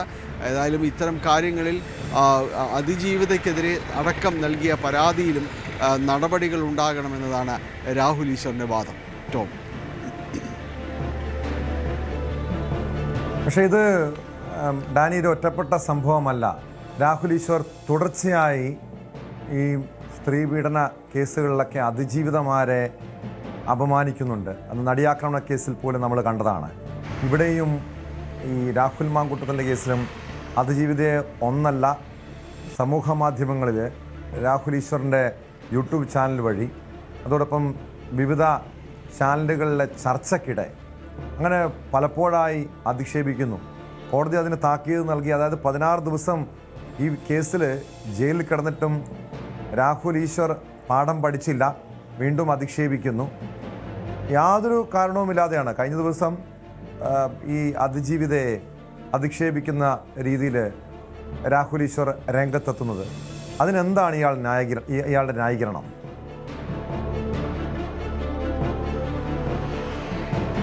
ടോം, ഇയാളുടെ ന്യായീകരണം എന്ന് പറയുന്നത് അയാളുടെ ചില വിശ്വാസങ്ങളാണ്. താനൊരു പോരാട്ടമാണ് നടത്തുന്നത്, അത് പുരുഷന്മാർക്ക് വേണ്ടിയുള്ളൊരു പോരാട്ടത്തിലാണ്. ഈ രീതിയിൽ പല സ്ത്രീകളും തന്നെ പരാതികളുമായി വരുന്നത് വ്യാജ പരാതികളാണ്. അവർക്ക് പലവിധ ലക്ഷ്യങ്ങളുണ്ട്. ഈ പലരും ഒരുമിച്ച് താമസിക്കാനും ഒരുമിച്ച് അവർക്ക് മുന്നോട്ട് പോകാനും എല്ലാം തന്നെ തീരുമാനമെടുത്തിട്ട് ഏതെങ്കിലും ഒരു കോണിൽ വെച്ച കാര്യങ്ങൾ തെറ്റുമ്പോൾ മാത്രമാണ് ഈ രീതിയിലുള്ളൊരു പരാതിയുമായി വരുന്നത് എന്നതെല്ലാമാണ് രാഹുൽ ഈശ്വർ ചൂണ്ടിക്കാണിക്കുന്നത്. അതുകൊണ്ട് ഇത്തരം കാര്യങ്ങളുടെ ഒരു നിജസ്ഥിതി പുറത്തു കൊണ്ടുവരണം, അതിനാണ് താൻ ശ്രമിക്കുന്നത് എന്നാണ് രാഹുൽ ഈശ്വർ പറയുന്നത്. ഇത്തരം വിശ്വാസങ്ങളുടെ പുറത്താണ് ഇദ്ദേഹം ഈ കാര്യങ്ങളെല്ലാം തന്നെ വീണ്ടും വീണ്ടും വിശദീകരിക്കുന്നത്, ആവർത്തിച്ച് വ്യക്തമാക്കുകയും തുടരുകയും ചെയ്യുന്നത്. ഇപ്പോഴും ഈ അതിജീവിത അത് ഏത് കേസുകളിലാണെങ്കിലും ഈ അതിജീവിതയെ നേരിടുന്ന രീതിയിലേക്ക് ആ ഒരു രീതിയിലേക്കുള്ള രാഹുൽ ഈശ്വറിൻ്റെ നിലപാടുകൾക്ക് ഒരു മാറ്റവുമില്ല എന്നതാണ്. അത് അദ്ദേഹത്തിൻ്റെ ഒരു വിശ്വാസമായിട്ട് അദ്ദേഹം പറയുന്നത്. പലപ്പോഴും പുരുഷന്മാർക്കെതിരെയാണ് ഇത്തരം കാര്യങ്ങൾ നടക്കുന്നത്, അതിൽ ബോധ്യമുള്ള വസ്തുതകളാണ് താൻ ഏറ്റെടുക്കുന്നത്, അല്ലെങ്കിൽ ബോധ്യമുള്ള കേസുകളാണ് താൻ ഇത് അവർക്ക് വേണ്ടി വാദിക്കുന്നത്. രാഹുൽ മാങ്കൂട്ടത്തെ തനിക്ക് നേരിട്ട് പോലും അറിയത്തില്ല, ഒരു പരിചയമോ കാര്യങ്ങളോ ഇല്ല. പക്ഷേ ഈ കാര്യങ്ങളിൽ എന്താണ് നടന്നതെന്നത് സംബന്ധിച്ച് തനിക്ക് വ്യക്തമായ ഒരു ധാരണയുണ്ട്. ലഭ്യമായ തെളിവുകൾ, പുറത്തു വന്ന ആ തെളിവുകൾ, ഇതെല്ലാം വ്യക്തമാക്കുന്നത് ഇവർക്ക് കൃത്യമായ രീതിയിൽ ഇവർക്ക് അറിയാവുന്ന കാര്യങ്ങൾ മാത്രമേ അവർക്കിടയിൽ നടന്നിട്ടുള്ളൂ. പിന്നീടാണ് ഇതൊരു പീഡന പരാതിയായെല്ലാം തന്നെ മാറുന്നത് എന്നതാണ് അദ്ദേഹത്തിൻ്റെ ഒരു വിശ്വാസമായി പറയുന്നത്. അതുകൊണ്ട് തന്നെയാണ് താൻ ഈ കേസിൽ പരാതിക്കാർ, അതായത് രാഹുൽ മാങ്കൂട്ടത്തിന് ഒപ്പം തന്നെ നിലകൊള്ളുന്നത് എന്നതാണ് ഇയാൾ പറയുന്നത്. അതുകൊണ്ടാണ് ഈ അതിജീവിതയ്ക്കെതിരെ തന്നെ താൻ സംസാരിക്കാൻ തയ്യാറാവുന്നത്. അവർക്കെതിരെ തന്നെ താൻ പരാതി നൽകിയിട്ടുണ്ട്. എന്നാൽ തിരിച്ച് ഇപ്പോൾ തനിക്കെതിരെ പരാതി നൽകുന്നു, നിരന്തരമായി പരാതി നൽകുന്നു. ഇത് ചൂണ്ടിക്കാണിച്ചാണ് താനിപ്പോൾ പോലീസിനെ സമീപിച്ചിരിക്കുന്നത്. പക്ഷേ ഒരു നടപടിയും ഉണ്ടാകുന്നില്ല. ഇതിലെല്ലാം വ്യക്തമാകുന്നത് രാഹുൽ ഈശ്വറിന്റെ ഈ വിഷയത്തിലുള്ള വിവരങ്ങൾ നൽകിയത്. രാഹുൽ ഈശ്വറിന് ഇതൊക്കെ നിയമക്കുരുക്കാവുകയാണ്. കാരണം ഈ അതിജീവിതയെ അധിക്ഷേപിച്ചെന്ന നടപടിയിൽ രാഹുലിൻ്റെ ജാമ്യം റദ്ദാക്കണമെന്ന് ആവശ്യപ്പെട്ടുള്ള പോലീസിൻ്റെ ഹർജിയിൽ കോടതി നോട്ടീസ് അയച്ചിരിക്കുന്നു. തിരുവനന്തപുരം കാട്ടാക്കടയിൽ പ്രണയ നൈരാശ്യത്തെ തുടർന്ന് യുവാവിൻ്റെ ആത്മഹത്യ. പെൺകുട്ടി ജോലി ചെയ്യുന്ന കാട്ടാക്കട കോടതിക്ക് സമീപത്തെ സ്വകാര്യ സ്ഥാപനത്തിലെത്തിയാണ് നെടുമങ്ങാട് സ്വദേശി ബിനു ജീവനൊടുക്കിയത്. സ്ഥാപനത്തിലുണ്ടായിരുന്ന പെൺകുട്ടിക്ക് മുഖത്തും കഴുത്തിലും പൊള്ളലേറ്റു. കാട്ടാക്കടയിലെ സ്വകാര്യ ആശുപത്രിയിൽ എത്തിച്ച പെൺകുട്ടിയെ പിന്നീട് മെഡിക്കൽ കോളേജിലേക്ക് മാറ്റി. ഇന്ന് രാവിലെ 9:30 സംഭവം. പെൺകുട്ടി കഴിഞ്ഞ 2 ദിവസമായി, അതായത് ഇവർ തമ്മിൽ അടുപ്പമായിരുന്നുവെന്നും പിന്നീട് പെൺകുട്ടി അകന്ന് കഴിയുകയായിരുന്നുവെന്നും പറയുന്നുണ്ട്. പെൺകുട്ടിയോടൊപ്പമുള്ള ദൃശ്യങ്ങൾ ഇൻസ്റ്റഗ്രാമിൽ പോസ്റ്റ് ചെയ്ത ശേഷമാണ് യുവാവ് ജീവനൊടുക്കിയതെന്നാണ് പുറത്തുവരുന്ന വിവരങ്ങൾ. സാരംഗ് സുധാകരൻ ചേരുന്നുണ്ട് വിവരങ്ങളുമായി. സാരംഗ്, പ്രത്യക്ഷത്തിൽ ഇതൊരു പ്രണയ നൈരാശ്യത്തെ തുടർന്നുള്ള ആത്മഹത്യ എന്നാണ് മനസ്സിലാക്കാൻ കഴിയുന്നത്. ഒരു കൂട്ടക്കുരുതിയായിരുന്നു ഇയാളുടെ ലക്ഷ്യം. കാരണം ഈ പെൺകുട്ടി ജോലി ചെയ്യുന്ന സ്ഥാപനത്തിലെത്തി ആത്മഹത്യ ചെയ്യാൻ നീക്കം നടത്തുന്നു. പെൺകുട്ടിക്കും ഗുരുതരമായി പരിക്കേൽക്കുന്നു. എന്താണ് സംഭവിച്ചത്?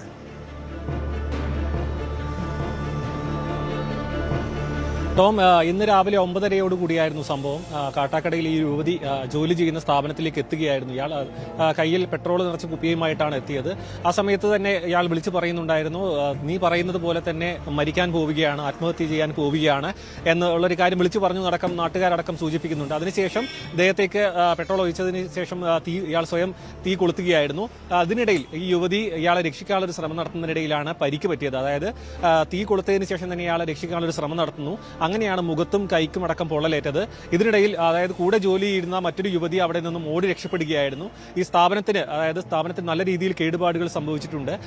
ഈ മൃതദേഹം തന്നെ പൂർണ്ണമായും കത്തിക്കരിഞ്ഞ നിലയിലായിരുന്നു അഗ്നിരക്ഷാ സേനയും ഒപ്പം പോലീസ് അടക്കം ഇവിടെ എത്തുമ്പോൾ കാണാൻ കഴിഞ്ഞത്. നാട്ടുകാരാണ് ഈ തീ ആളിക്കത്തുന്നത് കണ്ട് നാട്ടുകാരാണ് പോലീസിനെയും ഫയർഫോഴ്സിനെയും അടക്കം അറിയിച്ചത്. ഫയർഫോഴ്സ് എത്തി തീ അണച്ചതിന് ശേഷമാണ് ഈ കത്തിക്കരിഞ്ഞ നിലയിലുള്ള മൃതദേഹം കണ്ടെത്തിയത്. യുവതിയെ പിന്നീട് ഉടൻ തന്നെ കാട്ടാക്കടയിലുള്ള സ്വകാര്യ ആശുപത്രിയിലേക്കും പിന്നീട് മെഡിക്കൽ കോളേജിലേക്ക് മാറ്റുകയായിരുന്നു. നിലവിൽ ടോം സൂചിപ്പിച്ചതുപോലെ തന്നെ ഇതൊരു പ്രണയ നൈരാശ്യം, ബന്ധത്തിലുള്ള ഒരു വിള്ളലിന്റെ ഭാഗമായിട്ട് നടന്ന ഒരു ആത്മഹത്യയാണെന്ന് തന്നെയാണ് മനസ്സിലാക്കാൻ കഴിയുന്നത്. ഇതുമായി ബന്ധപ്പെട്ട് സമൂഹ മാധ്യമങ്ങളിലടക്കം ഇയാൾ പോസ്റ്റ് ചെയ്തിട്ടുണ്ട് എന്നടക്കമുള്ള വിവരങ്ങൾ പുറത്തു വരുന്നു. ഈ ഒരു ബന്ധം അകന്നതിലുള്ള ഒരു മനോവിഷമം, അല്ലെങ്കിൽ ഈ ഒരു ബന്ധത്തിൽ വന്ന വിള്ളൽ മാനസികമായി സമ്മർദ്ദത്തിലാക്കുകയും തുടർന്ന് ഇവർ തമ്മിലുള്ള വാക്ക് തർക്കം പിന്നീട് അത് ആത്മഹത്യയിലേക്ക് അടക്കം കടന്നതാകാം. കാരണം ഇപ്പോൾ കേരളത്തിലുള്ള പല സ്ഥലങ്ങളിലും നമ്മൾ ഇത്തരത്തിലുള്ള വാർത്തകൾ ഒരുപാട് കേൾക്കുന്നുമുണ്ട്. അതുമായി ചേർത്ത് നോക്കുകയാണെന്നുണ്ടെങ്കിൽ പോലീസിന്റെ ഒരു വിശദീകരണം ഇനിയും വരാനുണ്ട്. മാത്രമല്ല യുവതിയുടെ മൊഴിയും ഇതിൽ സുപ്രധാനമാണ്.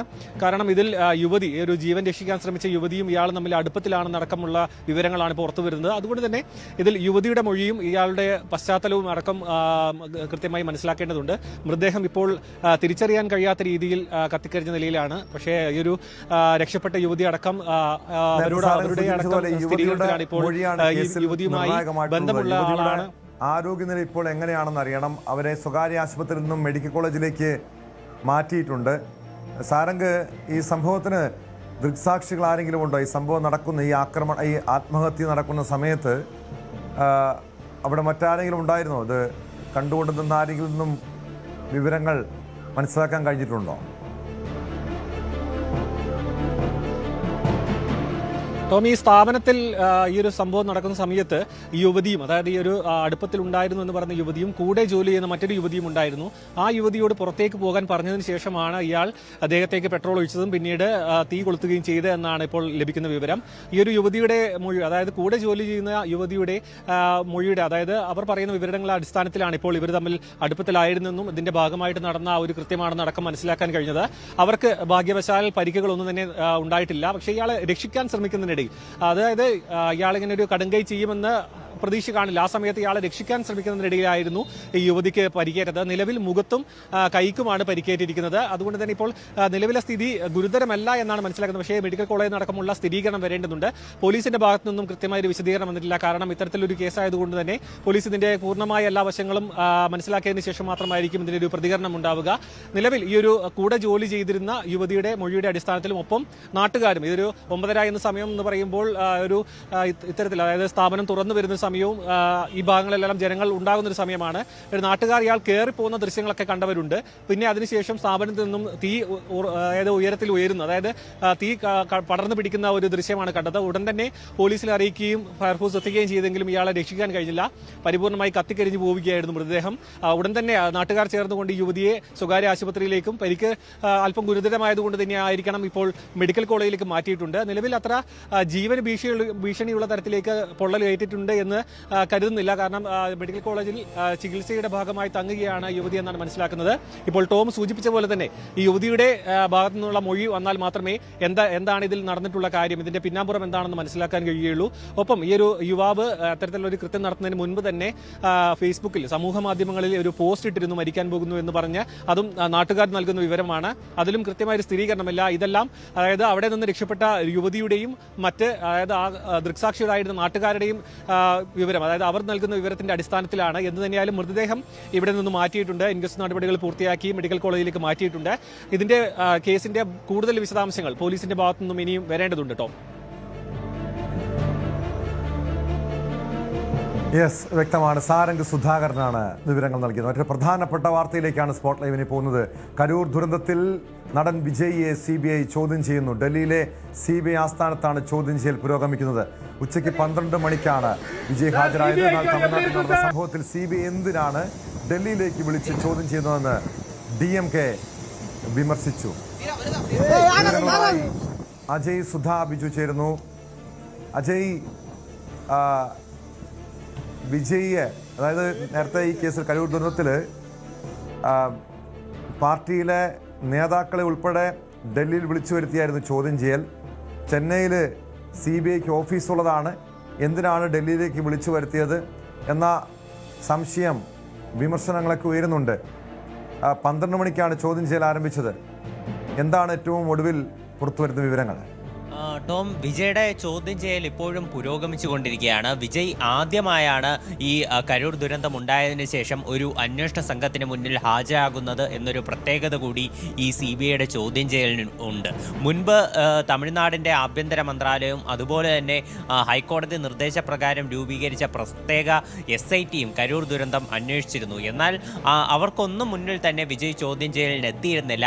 അതിന് കാരണം തമിഴ്നാട് സർക്കാർ ഈ കേസിൽ വിജയെ ചോദ്യം ചെയ്യാൻ വിളിപ്പിച്ച് വിജയ് എന്ന നേതാവിനും അദ്ദേഹത്തിൻ്റെ പാർട്ടിയായിട്ടുള്ള TVKയ്ക്കും ഒരു എക്സ്ട്രാ ബൂസ്റ്റ് തെരഞ്ഞെടുപ്പിന് മുന്നോടിയായി ഉണ്ടാക്കി കൊടുക്കണ്ട എന്ന് തീരുമാനിച്ചിരുന്നു. അപ്പോൾ അതിൻ്റെ ഭാഗമായി വിജയെ ഇതുവരെ ആരും ചോദ്യം ചെയ്യാൻ വിളിപ്പിച്ചിരുന്നില്ല.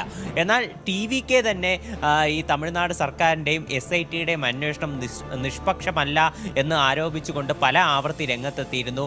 അവർ മാത്രമല്ല, BJPയും AIADMKയും ഉൾപ്പെടെയുള്ള പാർട്ടികൾ ഈ സംസ്ഥാനത്തിൻ്റെ അന്വേഷണത്തിനെതിരെ വിമർശനം ഉന്നയിച്ചിരുന്നു. തുടർന്ന് ഒരു നിഷ്പക്ഷ അന്വേഷണം കേസിൽ ഉണ്ടാകാൻ വേണ്ടിയിട്ടാണ് CBIയെ ഈ അന്വേഷണ ചുമതല ഏൽപ്പിക്കുന്നത്. റിട്ടയർഡ് സുപ്രീം കോടതി ജസ്റ്റിസ് ആയിട്ടുള്ള ഈ അജയ് രസ്തോഗിയുടെ നേതൃത്വത്തിലാണ് ഈ അന്വേഷണം പുരോഗമിക്കുന്നത്. നിലവിൽ വിജയുടെ ചോദ്യം ചെയ്യൽ ഡൽഹിയിൽ പുരോഗമിച്ചുകൊണ്ടിരിക്കുകയാണ്. ഇന്ന് രാവിലെ 7 മണിയോടെയാണ് വിജയ് ചെന്നൈയിൽ നിന്ന് ഡൽഹിയിലേക്ക് പ്രത്യേകം ചാർട്ട് ചെയ്ത വിമാനത്തിൽ യാത്ര തിരിച്ചത്. 9:30 അദ്ദേഹം ഡൽഹിയിൽ എത്തിച്ചേർന്നു. അതിനുശേഷം 12 മണിയോടുകൂടിയാണ് CBI ആസ്ഥാനത്ത് അദ്ദേഹം ചോദ്യം ചെയ്യലിന് വേണ്ടി ഹാജരായത്. വിജയെ പിന്തുണയ്ക്കാൻ വേണ്ടി CBI ഓഫീസിന് പുറത്ത് കുറച്ച് TVK പ്രവർത്തകരെല്ലാം തടിച്ചുകൂടിയിരുന്നു. വിജയുടെ ചോദ്യം ചെയ്യലകത്ത് പുരോഗമിക്കുകയാണ്. 3 ഉദ്യോഗസ്ഥർ അടങ്ങിയിട്ടുള്ള സംഘമാണ് വിജയെ ചോദ്യം ചെയ്യുന്നത് എന്നാണ് മനസ്സിലാക്കാൻ സാധിച്ചിട്ടുള്ളത്.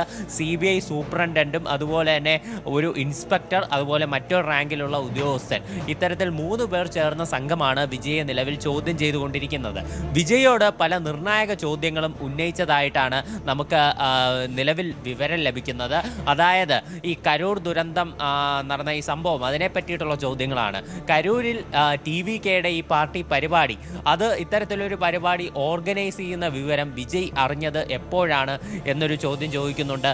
അതുപോലെ ഈ പരിപാടി സംഘടിപ്പിച്ചതിൻ്റെ നേതൃത്വം നൽകിയത് ആരൊക്കെയാണ്, ഏതൊക്കെ പാർട്ടി പ്രവർത്തകർക്കാണ് ഇത് സംബന്ധിച്ചുള്ള നിർദ്ദേശങ്ങൾ നൽകിയിരുന്നത്, അതുപോലെ ഈ സ്ഥലത്തെത്താൻ വേണ്ടി ഈ സെപ്റ്റംബർ 27-ന് കരൂരിൽ വിജയ് എത്തിച്ചേരാൻ മണിക്കൂറുകളോളം വൈകിയിരുന്നു. രാത്രി ആണ് വിജയ് അവിടെ എത്തിച്ചേർന്നത്. അപ്പോൾ ഇത്രയധികം വൈകി അവിടെ എത്തിച്ചേർന്നത് എന്തുകൊണ്ടാണ്? അതുപോലെ ഈ പ്രദേശത്ത് ഒരു കുട്ടി മിസ്സായിരുന്നു, ഒരു പെൺകുട്ടി മിസ്സായതായിട്ട് ഒരു അനൗൺസ്മെൻറ്റ് നടന്നിരുന്നു. ശേഷമാണ് സ്ഥിതിഗതികൾ വഷളാവുകയും ഈ ദുരന്തം ഉണ്ടാവുകയും ചെയ്തത്. അപ്പോൾ ഈ അനൗൺസ്മെൻറ്റിനെ പറ്റി വിജയ്ക്ക് അറിവുണ്ടായിരുന്നു.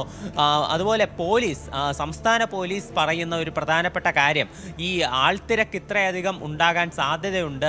അതുപോലെ ഈ കരൂർ ദുരന്തം നടന്ന ഈ സ്ഥലം, അത് TVK ആവശ്യപ്പെട്ട സ്ഥലം എന്ന് പറയുന്നത് വളരെ ഇടുങ്ങിയ സ്പേസ് ഉള്ള സ്ഥലമാണ്. അപ്പോൾ ഈ സ്ഥലപരിമിതിയെ പറ്റി വിജയ്ക്ക് അറിവുണ്ടായിരുന്നു. പിന്നെ ഈ പ്രശ്നം നടന്നു കഴിഞ്ഞ ഉടൻ എന്തുകൊണ്ടാണ് കരൂർ വിട്ട് ചെന്നൈയിലേക്ക് പോയത്, അതുപോലെ മറ്റു കാര്യങ്ങൾ, ഇത്തരം കാര്യങ്ങളൊക്കെയാണ് പ്രധാനമായിട്ടും വിജയോട് ചോദിക്കുന്നത് എന്നാണ് അറിയാൻ സാധിക്കുന്നത്. നിലവിൽ ഇപ്പോഴും ചോദ്യം ചെയ്യൽ പുരോഗമിച്ചു കൊണ്ടിരിക്കുകയാണ്. അതിനിടയിലാണ് ടോം തുടക്കത്തിൽ സൂചിപ്പിച്ചതുപോലെ തുടക്കം മുതൽ തന്നെ TVK പാർട്ടി ഉന്നയിച്ച ആരോപണം, ഈ കരൂർ ദുരന്തത്തിന് പിന്നിൽ ദുരൂഹതയുണ്ട്. കാരണം അവിടെ പോലീസ് വേണ്ട രീതിയിലുള്ള സുരക്ഷാ ക്രമീകരണങ്ങൾ ഒരുക്കിയില്ല. ഭരണകക്ഷിക്ക് നേരെയായിരുന്നു TVK പാർട്ടി ആരോപണം ഉന്നയിച്ചത്. അതുകൊണ്ട് തന്നെ കേന്ദ്ര ഏജൻസികൾ ഈ വിഷയത്തിൽ അന്വേഷണം നടത്തണമെന്ന് പാർട്ടി നേതൃത്വം ആവശ്യപ്പെട്ടതാണ്. വിജയ്ക്കും അതേ നിലപാടായിരുന്നു. പക്ഷേ ഇവിടെ ഈ സാഹചര്യത്തിൽ അന്ന് പോലീസ്, അതായത് സംസ്ഥാന അന്വേഷണ ഏജൻസി കേസ് അന്വേഷിച്ചപ്പോൾ വിജയെ പ്രതി ചേർക്കാൻ പോലും തയ്യാറായില്ല. കാരണം അത് വിജയ്ക്ക് അനുകൂലമാകുമ്പോൾ, തെരഞ്ഞെടുപ്പ് അടുത്തിരിക്കുന്ന സാഹചര്യത്തിൽ അത്തരമൊരു നീക്കമുണ്ടായാൽ, വിജയെ പ്രതി ചേർക്കുകയോ അറസ്റ്റ് ചെയ്യുകയോ ചോദ്യം ചെയ്യുകയോ ഉണ്ടായാൽ അത് വിജയ്ക്ക് അനുകൂലമായ സാഹചര്യമായി മാറും എന്ന വിലയിരുത്തലാണ് ഉണ്ടായിരുന്നത്. പക്ഷേ ഈ കേന്ദ്ര ഏജൻസി എത്തുന്നു, CBI എത്തുന്നു, അവിടെ കണക്കൂട്ടലുകൾ, അതായത് DMKയുടെ കണക്കൂട്ടലുകൾ പൊളിയുമോ എന്നൊരാശങ്ക അവർക്കുണ്ടോ? കാരണം എങ്ങനെയാണ് ഈ വിജയെ ചോദ്യം ചെയ്യുന്നതിനോട് പാർട്ടി നേതൃത്വം ഉൾപ്പെടെ പ്രതികരിക്കുന്നത്? DMK ഈ വിഷയത്തിൽ ആരോപണം ഉന്നയിക്കുന്നത് CBIയുടെ നടപടി എന്ന് പറയുന്നത് അത് അനീതിയും അതുപോലെ തന്നെ നീതിക്ക് നിരക്കാത്തതുമാണ് എന്നതാണ്. അതായത് ഈ സാക്ഷികളെയും അതുപോലെ തന്നെ ഈ ദുരന്തത്തിൽ ഇരയായിട്ടുള്ള ആളുകളുടെ ബന്ധുക്കളെയും ഡൽഹിയിലേക്ക് എത്തിച്ച് ഭയപ്പെടുത്താനാണ് ഈ CBI ശ്രമിക്കുന്നത് എന്നാണ് DMK ആരോപിക്കുന്നത്. DMK വക്താവായിട്ടുള്ള ശരവണൻ അണ്ണാദുരയാണ് ഇത്തരത്തിൽ ഒരു ആരോപണം ഉന്നയിച്ചിട്ടുള്ളത്. വിജയെ ഈ ചോദ്യം ചെയ്യലിനെ വിളിപ്പിച്ചിട്ടുള്ളതാണെങ്കിലും നിലവിലൊരു സാക്ഷി എന്നുള്ള നിലയിലാണ് വിജയെ ഡൽഹിയിലേക്ക് വിളിപ്പിച്ചിട്ടുള്ളത്. സാക്ഷി എന്നുള്ള നിലയിൽ വിജയ്ക്ക് അറിയാവുന്ന കാര്യങ്ങളാണ് നിലവിൽ CBI രേഖപ്പെടുത്തുന്നതും. അപ്പോൾ DMK നിലവിൽ ഇതിൻ്റെ ഒരു പ്രാഥമിക ഘട്ടത്തിൽ ഉന്നയിച്ചിട്ടുള്ളത് വിജയെ ഉൾപ്പെടെ ഭയപ്പെടുത്താൻ വേണ്ടി ഡൽഹിയിൽ വിളിച്ചു വരുത്തുന്നു എന്നുള്ളൊരു ആരോപണമാണ്. കാര്യം CBIയുടെ പ്രാദേശിക ആസ്ഥാനം ചെന്നൈയിലുണ്ട്. ചെന്നൈയിൽ വെച്ച് ചോദ്യം ചെയ്യാൻ അവസരമുണ്ടായിട്ടും എന്തുകൊണ്ട് ഡൽഹിയിൽ വിളിക്കുന്നു എന്നത് അവർ ഉന്നയിക്കുന്ന ഒരു കാര്യമാണ്. മാത്രമല്ല ഈ ചോദ്യം ചെയ്യൽ ഡൽഹിയിലായതിനാൽ വിചാരണയും ഡൽഹിയിലേക്ക് മാറ്റുമോ എന്ന രീതിയിൽ DMK ചോദ്യം ഉന്നയിക്കുന്നുണ്ട്. അതുപോലെ ടോം നേരത്തെ പറഞ്ഞതുപോലെ തന്നെ TVKയുടെ പ്രധാന ആരോപണങ്ങളായിരുന്നു പോലീസാണ് ഈ മേഖലയിൽ പ്രശ്നങ്ങൾ ഉണ്ടാക്കിയത്, കൃത്യമായിട്ടുള്ള ഗൂഢാലോചന ഈ വിഷയത്തിൽ നടന്നിട്ടുണ്ട് എന്നതെല്ലാം TVKയുടെ ആരോപണങ്ങളാണ്.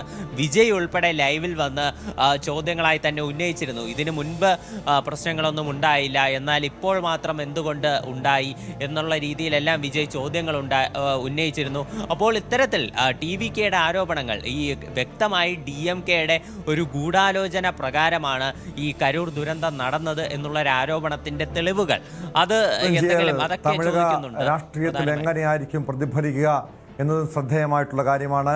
അജയ് സുധ ബിജുവാണ് ന്യൂസ് ഡെസ്കിൽ നിന്നും വിവരങ്ങൾ നൽകിയത്. ഇന്ന് രാവിലെ ഒരു ഞെട്ടലുളവാക്കുന്ന വാർത്തയാണ് കേട്ടത്. കോട്ടയം കാഞ്ഞിരപ്പള്ളിയിൽ വീട്ടമ്മയെ കഴുത്തറുത്ത നിലയിലും യുവാവിനെ തൂങ്ങി മരിച്ച നിലയിലും കണ്ടെത്തിയെന്ന വാർത്ത. മോർക്കോലിൽ ഷേർലി മാത്യുവിനെയാണ് കഴുത്തറുത്ത നിലയിൽ കണ്ടെത്തിയത്. തൂങ്ങി മരിച്ച നിലയിൽ കണ്ടെത്തിയ യുവാവ് കോട്ടയം സ്വദേശിയാണ്. വീട്ടമ്മയെ ഫോണിൽ ലഭിക്കാതെ വന്നതോടെ നടത്തിയ അന്വേഷണത്തിലാണ് ഇവരെ കിടപ്പുമുറിയിലെ കട്ടിലിനോട് ചേർന്ന് കഴുത്തറുത്ത നിലയിലും യുവാവിനെ സ്റ്റെയർ കേസിൽ തൂങ്ങി മരിച്ച നിലയിലും കണ്ടെത്തിയത്. വീട് പോലീസ് സീൽ ചെയ്തിരിക്കുകയാണ്. കോട്ടയത്ത് നിന്ന് G ശ്രീജിത്ത് ചേരുന്നുണ്ട്. ശ്രീജിത്ത്, ഈ മരിച്ച ഷേർലിയും ഈ യുവാവും തമ്മിൽ അടുപ്പത്തിലായിരുന്നുവെന്ന് പറയുന്നുണ്ട്. അതുമായി ബന്ധപ്പെട്ട എന്തെങ്കിലും പ്രശ്നമാണോ മരണത്തിന് കാരണം? ഈ കൂട്ട മരണത്തിന് കാരണം എന്താണ് പോലീസ് നൽകുന്ന വിവരം?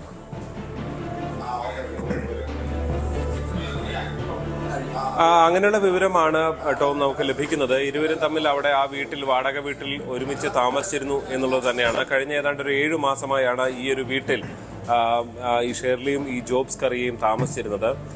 ഇവർക്കിടയിലുള്ള ചില അസ്വാരസ്യങ്ങളാണ് ഇങ്ങനൊരു കൊലപാതകത്തിലേക്ക് നയിച്ചത്. ഇയാൾ ആദ്യം ഈ ഷേർലിയെ കൊല്ലുകയും തുടർന്ന് ഇയാൾ ആത്മഹത്യ ചെയ്യുകയുമായിരുന്നു എന്നുള്ള നിഗമനമാണ് പോലീസിനെ സംബന്ധിച്ച് ഇപ്പോൾ ഉള്ളത്. നിലവിൽ കോട്ടയം മെഡിക്കൽ കോളേജിൽ പോസ്റ്റ്മോർട്ടം ഉൾപ്പെടെയുള്ള പരിശോധനകൾ നടത്തി വരികയാണ്. ഈ കഴുത്തിന് ഉൾപ്പെടെ ഈ ഷെർലിയുടെ കഴുത്തിനുൾപ്പെടെ കാര്യമായ മുറിവ് പറ്റിയിട്ടുണ്ട്. അങ്ങനെ രക്തം വാർന്ന് കിടന്ന നിലയിലാണ് മൃതദേഹം കണ്ടത്. ഇന്നലെ ഏതാണ്ട് രാത്രി 9 മണിയോടുകൂടിയാണ് ഈ സംഭവം പുറത്തറിയുന്നത്. ഷെർലിയെ അടുത്ത സുഹൃത്ത് പലതവണ ഫോണിൽ വിളിച്ചു നോക്കിയിട്ടും പ്രതികരണമൊന്നും ഉണ്ടായിരുന്നില്ല. ഇതിനെ തുടർന്ന് പോലീസിൽ വിവരം അറിയിച്ചു. പോലീസും നാട്ടുകാരും എത്തി നടത്തിയ പരിശോധനയിലാണ് ഈ വീടിന്റെ പിൻഭാഗത്തെ വാതിൽ തുറന്നു കിടക്കുകയായിരുന്നു. അങ്ങനെ കയറി നോക്കുമ്പോഴാണ് ഇരുവരുടെയും മൃതദേഹം കണ്ടെത്തിയത്. ഷെർലിയുടെ മൃതദേഹം കിടപ്പുമുറിയിലും ഈ ജോബിന്റെ മൃതദേഹം അവിടെ സ്റ്റെയർ കേസിൽ തൂങ്ങി മരിച്ച നിലയിലുമാണ് കണ്ടെത്തിയത് എന്നുള്ളതാണ് പോലീസിൽ നമുക്ക് രാവിലെ അറിയാൻ കഴിഞ്ഞത്. എന്തായാലും മറ്റെന്തെങ്കിലും ഇവർക്കിടയിലെ സാമ്പത്തിക ഇടപാടുകൾ തമ്മിലുള്ള തർക്കങ്ങൾ, അങ്ങനെ പല പ്രശ്നങ്ങളും ഉണ്ട് എന്നുള്ളതാണ് നമുക്ക് അറിയാൻ സാധിക്കുന്നത്. അയൽവാസികൾ നൽകിയ അത്തരം ചില സംശയങ്ങളും ഉയരുന്നുണ്ടല്ലോ. കാരണം ഈ ഷെർലിയും ജോബും തമ്മിൽ സാമ്പത്തിക പ്രശ്നമുണ്ടായിരുന്നു. ഷെർലിക്ക് മറ്റൊരാളുമായി ബന്ധമുണ്ടെന്ന സംശയം ഇരുവരും തമ്മിലുള്ള ബന്ധം വഷളാക്കി എന്നൊക്കെയാണ് നാട്ടുകാരുൾപ്പെടെ പറയുന്നതാണ് മനസ്സിലാക്കുന്നത്. പക്ഷേ ഈ പെട്ടെന്നുള്ള ഈ ഒരു കൊലപാതകത്തിന് പ്രേരിപ്പിച്ച കാര്യം എന്തായിരിക്കും? പെട്ടെന്നുള്ളൊരു പ്രകോപനം, അതിൻ്റെ കാരണം എന്തായിരിക്കും ശ്രീജിത്ത്?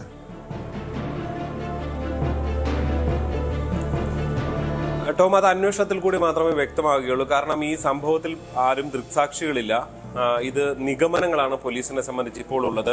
പെട്ടെന്ന് എന്താണ് സംഭവിച്ചത്, ഇന്നലെ രാത്രി ആ വീട്ടിൽ എന്തുണ്ടായി എന്ന് സംബന്ധിച്ച് പറയേണ്ട രണ്ടുപേരും ഇന്ന് ജീവനോടെ ഇല്ല എന്നുള്ളതാണ്. അവിടെയാണ് പോലീസിന് മറ്റ് ശാസ്ത്രീയ പരിശോധനകൾ, ഈ മൊബൈൽ ഫോൺ ഉൾപ്പെടെയുള്ളവ ഉപയോഗിച്ചുള്ള പരിശോധനകൾ ഒക്കെ നടത്തി അതിന് അന്തിമമായ ഒരു വ്യക്തത വരുത്തേണ്ടത്. നിലവിൽ ഈ സുഹൃത്തുക്കൾ ഉൾപ്പെടെയുള്ളവർ, നാട്ടുകാർ ഉൾപ്പെടെയുള്ളവർ എന്നിവരുടെ മൊഴി രേഖപ്പെടുത്തി അവരിൽ നിന്നും ശേഖരിച്ച വിവരമനുസരിച്ചാണ് ഇരുവരും തമ്മിൽ ചില പ്രശ്നങ്ങൾ ഉണ്ടായിരുന്നുവെന്നും അതാണ് ഇങ്ങനൊരു കൊലപാതകത്തിലേക്ക് നയിച്ചത് എന്നുള്ള വിവരം ലഭിക്കുന്നത്. ഷെർലിക്ക് മറ്റൊരാളുമായി അടുപ്പമുണ്ട് എന്നുള്ള സംശയം ജോബിനുണ്ടായിരുന്നു എന്നും പറയുന്നുണ്ട്. താഴത്തങ്ങാടി സ്വദേശിയാണ്, കോട്ടയം നഗര സമീപം താഴത്തങ്ങാടി സ്വദേശിയാണ് ഈ ജോബ്. ഇയാൾ നേരത്തെ ഒരു ട്യൂഷൻ സെന്ററും മറ്റും നടത്തിയിരുന്നതായി വിവരമുണ്ട്. നിലവിൽ അത്തരം ഇവിടവുമായി ചേർന്നുള്ള ഇത്തരം പ്രവർത്തനങ്ങളൊന്നും ഇല്ല എന്നാണ് നമുക്കറിയാൻ സാധിക്കുന്നത്. എന്തായാലും ഈ മറ്റെന്ത് കാരണം എന്തെങ്കിലും ഉണ്ടോ, ഈ ഫോണിൽ നിന്നടക്കം പരിശോധിക്കുന്നതിൽ എന്തെങ്കിലും വിവരം ലഭിക്കുമോ എന്നൊക്കെയുള്ളതാണ് ഇനി അറിയാനുള്ളത്. എന്തായാലും ഇരുവരും ഒരുമിച്ച് താമസിക്കുകയും അതിനിടയിൽ ഉണ്ടായ തർക്കങ്ങളാണ് കൊലപാതകത്തിലേക്ക് നയിച്ചത്. ബാഹ്യ പുറത്തു നിന്നുള്ള ആരെങ്കിലും വരികയോ അങ്ങനെ എന്തെങ്കിലും ഒരു സംഭവം കുടുംബ പശ്ചാത്തലം എങ്ങനെയാണെന്ന് അറിയാൻ കൂടി സ്വാഭാവിക ഒരു കൗതുകം ഉണ്ടാകും. കാരണം നമുക്കറിയാം ഇതുപോലുള്ള വഴിവിട്ട ബന്ധങ്ങളൊക്കെ വലിയ ദുരന്തത്തിൽ കൊലപാതകത്തിലൊക്കെ കലാശിക്കുന്ന സംഭവങ്ങൾ നിത്യേന നമ്മൾ കേൾക്കുന്നതാണ്. ഷേർലി ഇടുക്കി സ്വദേശിയാണ്, ജോബ് കോട്ടയം സ്വദേശി. ഇരുവരും തമ്മിൽ എങ്ങനെയാണ് അടുത്തത്, എങ്ങനെയാണ്, എത്ര നാളായിട്ട് ബന്ധമുണ്ടായിരുന്നു? പിന്നീട് ഉണ്ടായ പ്രശ്നങ്ങളുടെ കാരണങ്ങളൊക്കെ ഓരോന്നും പുറത്തു വരുന്നുണ്ടല്ലോ.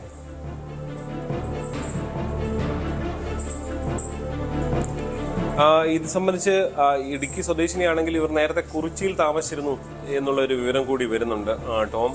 ഇരുവരും ഈ ഷേർലിയുടെ ഭർത്താവ് കുട്ടിക്കാനത്ത് വെച്ചൊരു അപകടത്തിൽ മരണപ്പെട്ടു കുറച്ചു കാലം മുൻപ് എന്നുള്ളതാണ് വിവരം.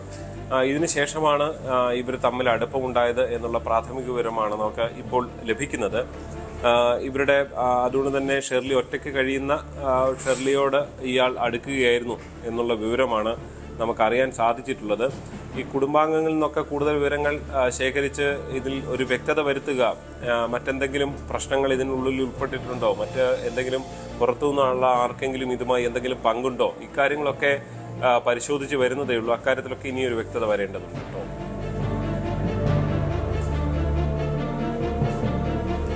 വ്യക്തമാണ്. ജി ശ്രീജിത്താണ് വിവരങ്ങൾ നൽകിയത്. ഇന്ന് രാവിലെയാണ് രണ്ടുപേർ, ഷേർലിയെയും ഇടുക്കി സ്വദേശി ഷേർലിയെയും കോട്ടയം സ്വദേശി ജോബിനെയും ആൺസുഹൃത്ത് ജോബിനെയും മരിച്ച നിലയിൽ കണ്ടെത്തിയത്. വീട്ടമ്മയെ കൊലപ്പെടുത്തി യുവാവ് ആത്മഹത്യ ചെയ്യുകയായിരുന്നു എന്നാണ് പുറത്തു വരുന്ന വിവരങ്ങൾ. എന്താണ് ഈ മരണത്തിലേക്ക് നയിച്ച കാരണമെന്ന് കണ്ടെത്താനുള്ള നീക്കത്തിലാണ് പോലീസ്. സ്പോട്ട് ലൈവ് പൂർണ്ണമാകും. നമസ്കാരം.